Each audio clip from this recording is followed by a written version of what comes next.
почта байланышы жөнүндө Кыргыз Республикасынын мыйзамдарына өзгөртүүлөрдү киргизүү жөнүндө мыйзам долбоору тууралуу. Демилгечи Кыргыз Республикасынын министрлер кабинети, баяндамачы Кожомуратов Замирбек Кубанычевич, Кыргыз Республиканын санариптик өнүктүрүү министринин орун басары. Аталган мыйзам биринчи окуудан каралып жатат. Анда сөздү баяндамачы беребиз. Айта кетсек, урматтуу кесиптештер, бизге караштуу министрликтен 2 жаңы орун базары дайындалды. Бул Асыкулов, кечиресиз.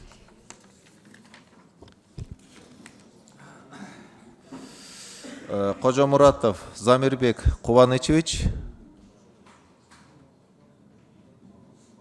санариптик өнүктүрүү министринин орун басары, ордуңуздан туруп тааныштырып коюңуз. Урматтуу, көңүл буруп коюңуздар. Экинчиси Кыргыз Республикасынын санариптик өнүктүрүү министринин орун басары Кийизбаева Жазгүл Иличевна. Анда сөз баяндамачыда, баяндамаңызды баштай бериңиз. Министр болсо бүгүн эмес, канча күн болду, командировкада жүрөт. Ошого байланыштуу жүйөлүү себептер менен бүгүн катыша алган жок. Баштай бериңиз. Урматтуу Мурадил Жанышбекович, урматтуу комитет мүчөлөрү. Кыргыз Республикасынын айрым мыйзам актылары электр жана почта байланышы жөнүндө Кыргыз Республикасынын мыйзамдарына өзгөртүүлөрдү киргизүү жөнүндө мыйзам долбооруна карата баяндамага назарыңыздарды бурууга уруксат этиңиздер. Көңүл буруңуздар. Аталган мыйзам долбоору Кыргыз Республикасынын президентинин 2021 жылдын 8 февралындагы номер 26 Кыргыз Республикасынын мыйзамдарынын инвентаризация жүргүзүү жөнүндө жарлыгын аткаруу үчүн иштелип чыккан. Мыйзам долбоорунун максаты болуп, колдонууда баалуулуктар жана принциптерге кайра карап чыгууга негизделген. Мыйзам чыгаруу базасын өркүндөтүү болуп саналат. Электр жана почта байланышы жөнүндө Кыргыз Республикасынын мыйзамдарынын негизги өзгөртүүлөрдү редакциялык мүнөздө болгон. Кыргыз Республикасынын Конституциясына шайкеш келтирүү максатында өкмөт деген сөздү министрлер кабинети деген сөздөр менен алмаштыруу сунушталат. Ошону менен бирге мыйзам долбоору менен электр жана почта байланышы жөнүндө Кыргыз Республикасынын мыйзамына байланыш боюнча ыйгарым укуктуу мамлекеттик органдардын функцияларын регламенттөөчү ченемдерди, ошондой эле электр байланышы жаатында мамлекеттик саясатты иштеп чыгуучу жана жүзөгө ашыруучу аткаруу бийлигинин ыйгарым укуктуу мамлекеттик органын алып салуу сунушталат. Андан тышкары укуктук жактан айкындыкты киргизүү максатында электр жана почта байланышы жөнүндө Кыргыз Республикасынын мыйзамдарындагы почта байланыш жөнгө салуучу ченемдерди почта байланышы жөнүндө Кыргыз Республикасынын тармактык мыйзамына көчүрүү сунушталат. Мындан сырткары мыйзам долбоору менен Кыргыз Республикасынын ченемдик укуктук актылары жөнүндө Кыргыз Республикасынын мыйзамына ылайык электр байланышы жөнүндө, почта байланышы жөнүндө Кыргыз Республикасынын мыйзамдарын түшүнүк берүүчү аппараттарын ушул мыйзамдарда пайдаланылган айрым терминдердин маанисин ачып берүүчү ченемдер менен толуктоо сунушталат. Ошондой эле мыйзам долбоору менен баңгизат каражаттарын, психотроптук заттарды, аларга окшош каражаттарды таркатуу үчүн байланыш каражаттарын пайдаланууга тыюу салууну алардын жайылышына жол бербөө максатында бекитип берүү сунушталат. Жогоруда баяндалгандардан улам сунуш кылынган ушул мыйзам долбоорун колдоп берүүңүздөрдү суранабыз. Рахмат, баяндама өттү, урматтуу депутаттар. Кыскача айтканда, көбүнчө редакциялык мүнөздөгү мыйзам долбоор экен. Ошондой эле жана электр жана почта байланышын экиге бөлүү болуп атат, туура түшүнсөк. Анда суроо жоопторго өтөлү. Биринчи суроо Сулайманов Элдар Нурлановичте. Рахмат, урматтуу төрага. Саламатсыздарбы, урматтуу кесиптештер, саламатсыздарбы, урматтуу келген чакырылгандар. Замирбек Кубаныч, Сиз жаңы келдиңизде, канча болду келгениңизге? Жоқ, мен жаңы келген жоқ, мен 1 жыл болып қалды. Биз кичине Жазгүл Ильичевна келди жаңы. Түшүнүктүү. Менде мындай суроо. Азыр бул мыйзамды биз колдойлу. Чыныгында бул керек экен. Мына почта тармагы боюнча мына 1 жылдан бери биз келатабыз, ушул өнүктүрөлү деп атабыз, ушул тармакты. Кандай кылып өнүктүрөбүз? Силерде программаңарда өткөндө көрсөткөнсүңөр. Не иш жасалды, кандай кадамдар болду? Ошол жөнүндө айтып бербейсизби? Министрлик жактан айтайын сизге, жакында эле алар акционердик коом болду. Башка мамлекеттер менен, башка чоң компаниялар менен булар договор түзүштү.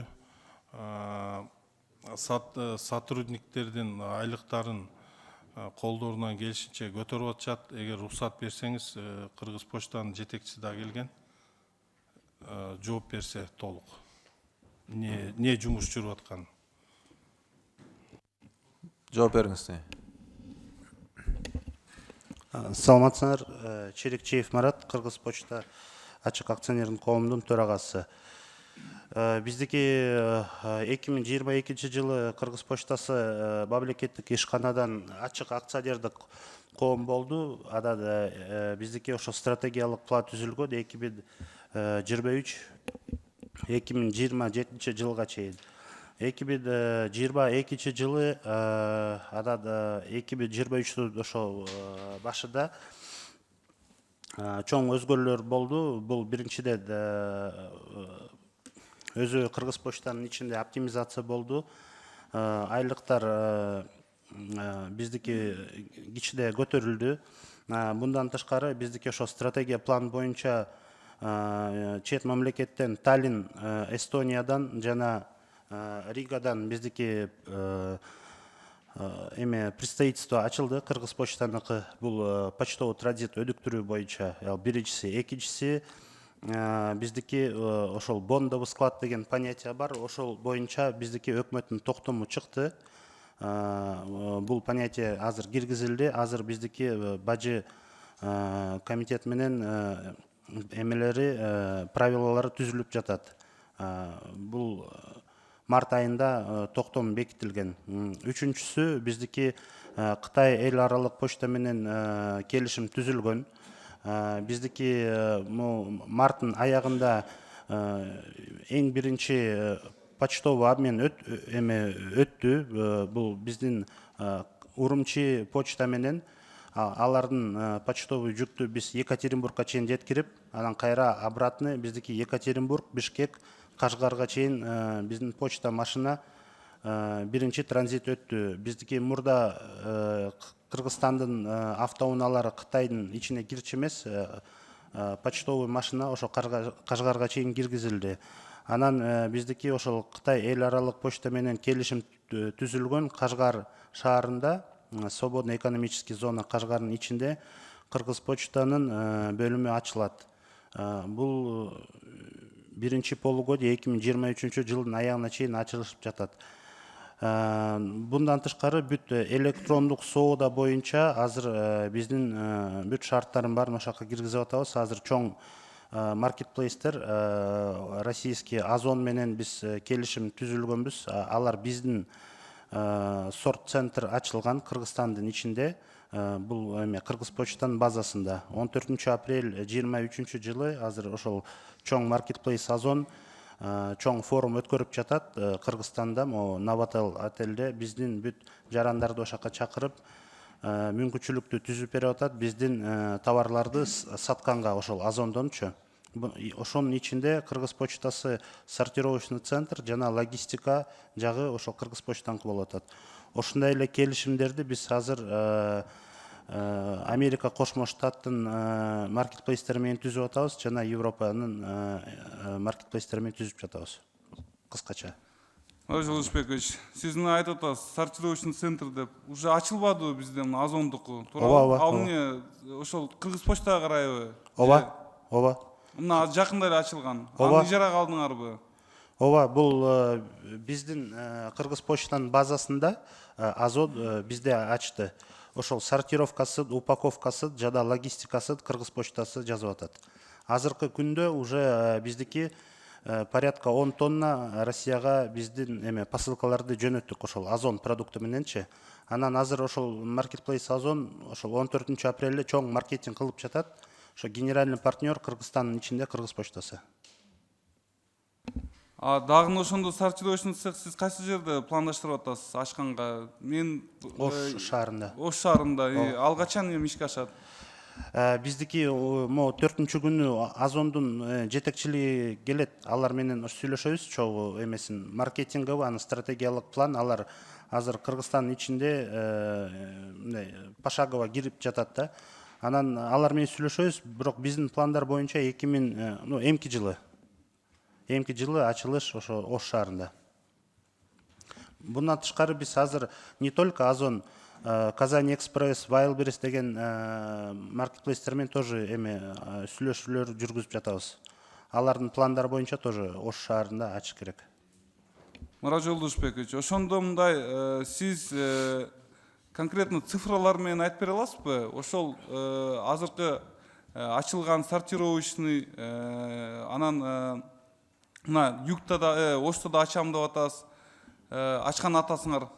Ошол боюнча конкретно суммалар боюнча айтып бере аласызбы? Канча Кыргыз почтасы ошол 1 жылдын ичинде акча табат? Канча табат, мен азыр жанында маалымат жок экен, мен кат түрүндө сизге бере алам. Бирок биздики только ачкандан кийин ошо 1,5 айдын ичинде уже 10 тонна биздин самопошив, биздин текстильный продукция Озон маркетплейске размещаться этилип уже алып барылды. Биз пландар боюнча канча болот, мен кат түрүндө бере алам. Түшүнүктүү. Мен ойлогом силер какой-то бизнес план жасагансыңар деп, ошонун негизинде ишти алып барып атасыңар деп. Ал боюнча дагы даяр беле? Вообще барбы өзүңөрдө бизнес план? Бар. Сизге аны жөнөтөлү кат деп болду. Анан сизде дагы баягы презентацияңызда ошол жаңы почтовый отделениялар боюнча көрсөтпөдүңүз беле? Ал жерде аптекасы бар, ошол жерде дүкөнү бар. Ошол боюнча бирөөнү ишке ашырдыңарбы же ашырбадыңарбы, же ошол проект ошончо эле калып калдыбы? Биздики март айында жыйналыш болгон, кабинет министринин төрагасы өткөргөн, санариптик министрликтин ичинде Акылбек Сүйбекович. Ошол ичинде биз ошол планга жадакы жагы отделение связьдарга биздики акча жагынан ошо биз суралганбыз да, жардам берүү боюнчачы бизге протоколдук поручение берилген. Бизге фонд развития туризма азыр Респойнт деген жазып атпайбы? Ошолорду чогуу объединять этип, анан биздин жабык акционердик коом Мегакомго чогуу ошону карап чыгып, концептуально объединять этип киргизгенге. Анан биз ошол эмеси даяр полностью. Биз Центр государственно-частного партнерствога азыр кайрылганбыз. Алар менен технико-экономический обоснованиясы жазып атабыз. Ошону 1 жылдан бери биз обсуждать этип атабыз, бирок ошонун бирөөсүн хотя бы мындай пилотный кылып, баягы шоурум катары көрсөтүп жасасаңар болмок экен да. Жалпы Кыргызстан деп айтпай атам мен. Ошо бирөөнү хотя бы көрсөтсөңөр, анан ал жерден дагы биздин эл да көрүп, возможно, башкача дагы, башка жактан дагы каражат тапканга жардам берет элек. Биз бирөөнү жасабайсыңарбы? Биз быйылкы жылга өзүбүздүн күчү менен 3-тү азыр планга койдук. 2023 жылы 3-тү биз своими силами жасайбыз. Вот именно как показать, да? Макул, анда ошол 14-ндө сиз айтып атпайсызбы, чоң конференция болот деп? Форум. Ошо форум болот. Ошонун негизинде Ошто дагы ачылабы же кандай? Мен ошону түшүнбөй калдым. Тактап койсоңуз. Биздики келишимде Marketplace Озон менен биринчи сортировочный центр Бишкек шаарында, экинчи этап менен Ош шаарында деп сүйлөшүлгөн. Азыр бул форумда алардын жетекчилиги келет. Биз сроки алар менен сүйлөшөбүз. Негизи эң биринчи срок боюнча 2024 жыл сортировочный центр Озон деп сүйлөшүлгөн болчу. Рахмат. Рахмат Элдар Нурланович. Кийинки сөз Култаева Гүлшар Каныкуловна.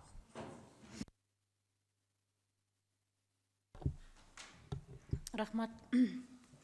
Муратыл Жанышбекович, Замирбек Кубанычевич, айтсаңыз, ушул мына мыйзам долбоорун электр жана почта байланышынын маселелерин ажыратып, мындай өзүнчө тиешелүү ченемдер кабыл алышынын максаты эмне өзү?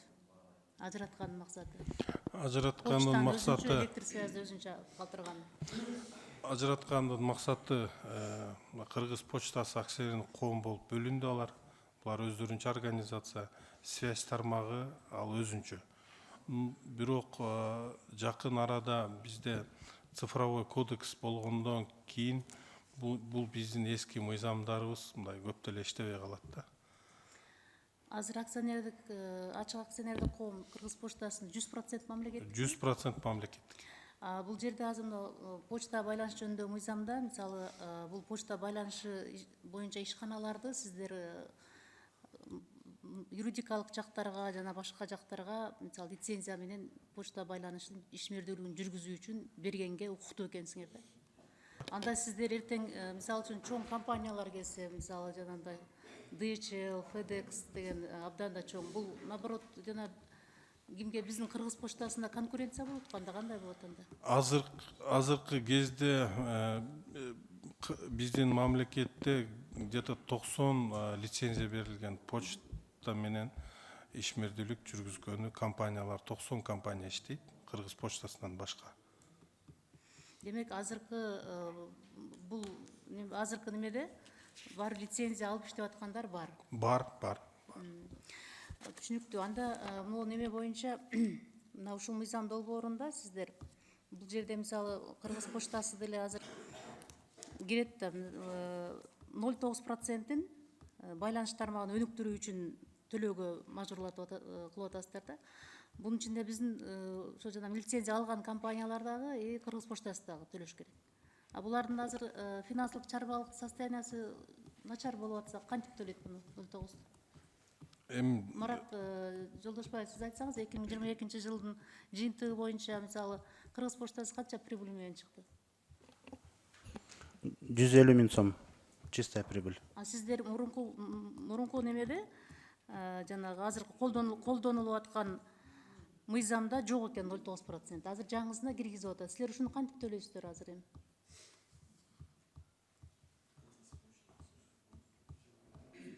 Бул жердин азыр бюджетке 60% калат экен, 40% өнүктүрүү Минцифрага кетет экен да. Ал 150 000 сом сиздер пайда көрсөңүздөр, бул эгерден 1 миллион тапсаңыздар 0,9%-ин мамлекетке бер деп атат да. Муну кандай кылып чыгасыздар? Бул кайра сиздер банкрот болосуздар. Жок, булар Кыргыз Телеком деле акционердик коом. Булар баягы 0,9% төлөйт мамлекеттик болгондон кийин. Булар өздөрү определенный bir суммалары бар, 0,9% төлөшпөйт. Жок, кандай кылып төлөйт? Бул акционердик коом да. Бул өзүнчө ачык акционердик коом болду. Өздөрүнчө бир мындай уюм болду да, мамлекеттик ишкана болду. Алар эми бул мыйзамга жазылгандай 0,9 төлөйт. Сизге ким айтты Кыргыз Телеком төлөбөйт? Кыргыз Телекомдун немеси барбы бул жерде? Жок да. Азыр Тимур. Кыргыз Телеком бул неме норма Кыргыз Телекомго да тиешелүү. Сиздерде да бар да. Улсат берсеңиз саламатсыздар. Кыргыз Телеком төлөбөйт деп атпайбы? Жооп берсе болобу? Байланыш тармагында жөнгө салуу жана көзөмөлдөө боюнча кызматтын төраган орун басары Төкөлдөшев Тимур.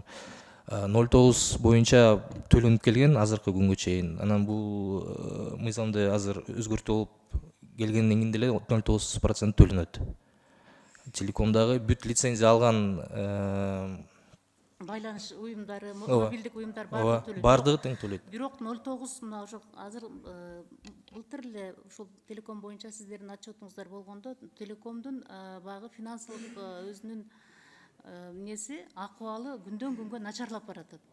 Алар мындай бир жагынан отток неме абоненттердин жоктугунан, экинчи жагынан булардын операциялык баягы кирешелери дагы аз болгонуна байланыштуу өздөрүнүн себестоимостунан ошо ниже булар жанагы сатып атышат да немелерин. Плюс еще силер 0,9'ду төлөтүп атасыңар. Эми ушу мына мамлекеттик 100% мамлекеттик байланыш ишканаларын мына ушу 0,9'дан ажыратып койбойсуздар мына мыйзам боюнча. Анан кийин мыйзамга эмне үчүн 0,9 кирип атат? Эртең мисалы үчүн экономикалык башкача шарт болушу мүмкүн. Бул эми өкмөттүн токтому менен деле кабыл алынса болот да бул нерсени. Эмне үчүн мыйзамга киргизип атасыздар 0,9 деп? Ким жооп берет? Жооп бересиздер. Рұқсат берсеңіз, башқа мамлекеттерде, Европа мамлекеттерінде, Средняя Азия мамлекеттерінде 0,9 емес, ал жақта проценттер абдан көп. Для развития связи деп 0,9% көп деле сумма болбойт эгер. Мен түшүнүп атам, ошон үчүн цифраны көрсөтүштүн эмне кереги бар эле деп атам да. Мен мүмкүн ал көбөйүп кетиши мүмкүн. Мүмкүн экономикалык мындай шартка жараша эртең анын процентин көбөйтүш керек болсо, анда мыйзамды кайрап келип 10% кылып берели деп бересиздерби анда. Ошон үчүн муну министрлер кабинетинин сунушу менен, токтому менен кабыл алып деп кабыл алсак, мындай өзгөртүүлөр кирсек болбойбу? Болот. Биринчи окуудан да ошону карап чыгалам. Түшүнүктүү. Да. Негизи ушул боюнча мына почта байланышы боюнча дагы сиз ушул эле проценттерге мына сиздердин өзүңүздөргө дагы бул керек болот деп ойлойм. Тиги Мурат Жолдошбаевич, булдун кереги жок. Бул жакка киргизип силерге төлөтүштүн, анткени бул эми акционердик коом болуп түзүлгөндөн кийин атаандаштыкты жеңүү үчүн бул рыноктун шартына байланыштырып түзүп берип аткандан кийин андан ары сиздер өз өнүгүшүңүздөр керек да. Бул дүйнөлүк деңгээлге жетипчи. Ошол анан негизи мына жерде жанагы бир суроом бар болчу. Могул жерде лицензия берип атканда сиздер жанагы лицензиялар качан токтош керек? Ошол шарт, ошол жерде сиздер жана мөөнөтү бүткөндө лицензия токтотулат дептир да. Ошону канча мөөнөткө бересиздер? Анан кийин мындай экен да, мөөнөтүн бир мөөнөткө берип алып туруп, аны узартыштагы сиздерге келип абдан проблема экен да. Ошондуктан байланыш, радио жыштыкка болобу, же мына башка почта байланышына болобу, ошо мөөнөтү канчадан бери, кайсы мөөнөттү бересиздер? Почта байланыш тармагында жана телематика, передача данныхтын лицензиялары бар бизде. Ал тарапта бизде мөөнөтү жок, то есть бессрочный лицензиялар берилет.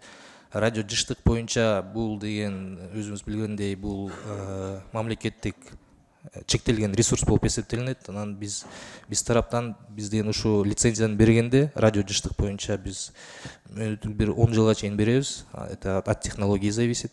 Анан жана сиз айтып кеткендей, аны узартканы лицензиянын ошонун өзүнүн шарттары бар.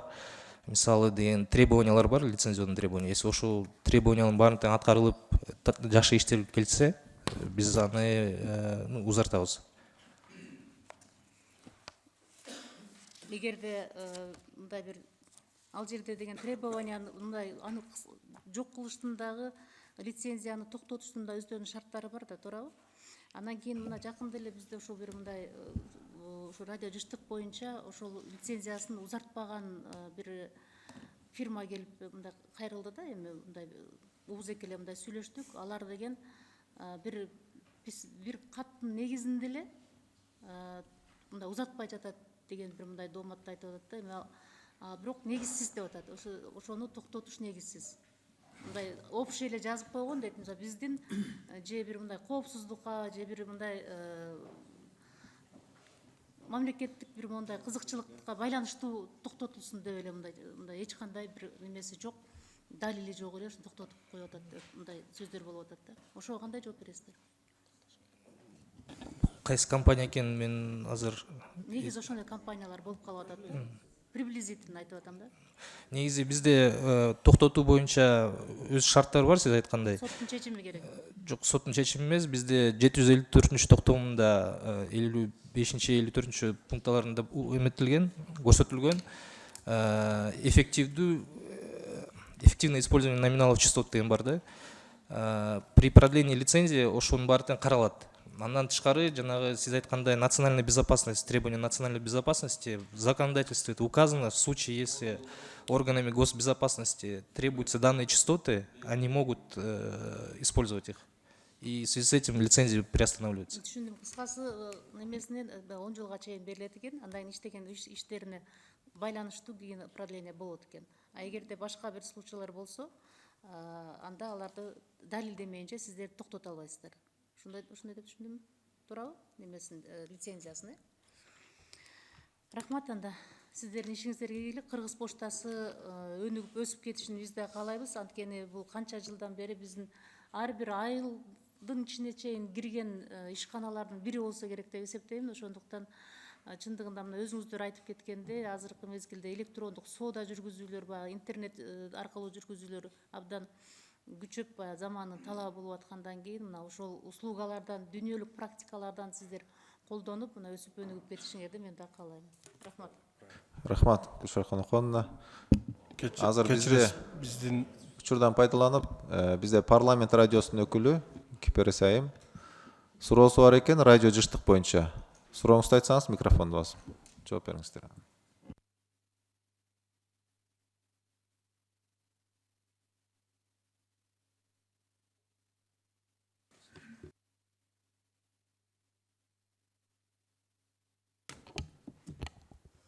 Саламатсыздарбы? Парламент радиосунан азыр радио жыштыктар боюнча маселе көтөрүлүп калгандыктан парламент радиосу 29 май 2013 жылдан бери жалпы республика боюнча 7 областка тең борбордук шаарларына чыгат, айыл аймактарына дагы жеткиликтүү болот. Бирок бизге талаш жаратып аткан маселе парламент радиосунун Баткен областындагы жыштыгы 101/5. Ошол бизге убактылуу РПРМТР ишканасы билдиргендей, убактылуу гана берилип, бүгүнкү күндө талашка түшүп атат да. Ушул маселени чечүү жагынан кандай жолдору бар? Жооп бере аласыздарбы? РПО кече күнү урматтуу депутат чалган. Мен аны РПО-МТРдин директору менен сүйлөшкөм.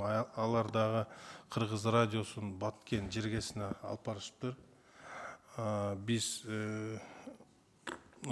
газ сырынос менен организация менен азыр карап көрүп атабыз, сиздерге бир жыштык караганы. Бирок пока сиздерди мен сурандым, что сиздердин жыштыгыңыздарды силерди пока өчүрбөйт. РПО айтат, определенный жерлеринде сиздерге көп тартпайт экен да, срыв бар экен да, анан ошол нерсени мен сиздерге азыр кайра кирейин деп аткам. Тиги сиз дагы чогуу кирсеңиз, тиги депутатка азыр чакырып койдум, РПО-МТРдин жетекчисин. Ал киши айтып атат, Баткендин көп жерлеринде парламент радиосу иштебейт депчи. Рахмат, дагы бир суроо, ошол Баткен чек ара аймактарына ушул жогорку кеңештин ишмердүүлүгү жетип туруш үчүн радио сөзсүз түрдө жетиш керек. Андан кийин ошол эле жалпы республикага чыгуу боюнча бизде ошол кабыл алынган токтомдо кошумча жыштыктар экинчи этап менен кошулуш керек болчу, бирок каражат маселесине байланыштуу ал иш дагы токтоп турганда комитеттен суранат элем, мүмкүн болсо бюджет карап атканда ошол жагын дагы эске алып койсоңуздар болобу деп. Рахмат. Рахмат, эске алабыз. Рахмат жообуңуздарга. Урматтуу депутаттар, дагы суроолор барбы? Жок болсо анда аталган мыйзам долбоорун биринчи окууда добушка коем. Добуш бериңиздер. Макул. Каршы калыс жок, бир добуштан кабыл алынды. Бизде 6-чы маселе дагы ушул санариптик өнүктүрүү министрлигине байланыштуу. Бул Кыргыз Республикасынын жогорку кеңешинин транспорт, коммуникациялар, архитектура жана курулуш боюнча комитетинин кабыл алынган чечимдери боюнча кабыл алынган чечимдердин аткарылышы боюнча маалымат эле. Бирок бизде өткөндө да бул маселе каралганда бизден депутаттардан, тактап айтсак, Сыдыков Бактыбек Үсеновичтен дагы сунуш түштү эле. Бул маалыматты алууда министр өзү келип катышып, өзү берсин деген. Бүгүн министр жүйөлүү себептерге байланыштуу командировкага кеткен экен, катыша алган жок. Ошондуктан бул маселени, урматтуу депутаттар, кийинки ушул азыркы кабыл алынган мыйзам долбоору экинчи окууга келген убакта комитеттен ошол моментте маалымат алалы. Добушка коем, добуш бериңиздер. Макул, каршы калыс жок. Анда 5-6 маселе менен келгендер бары берсеңиздер болот. Биз ар кандай маселелер көтөбүз. ар кандай маселеде жабык режимде өтөбүз, эфирди өчүрүп, микрофондорду өчүрүп салыңыздар. Түз эфирде. Чыгып кетиштин тезирээк.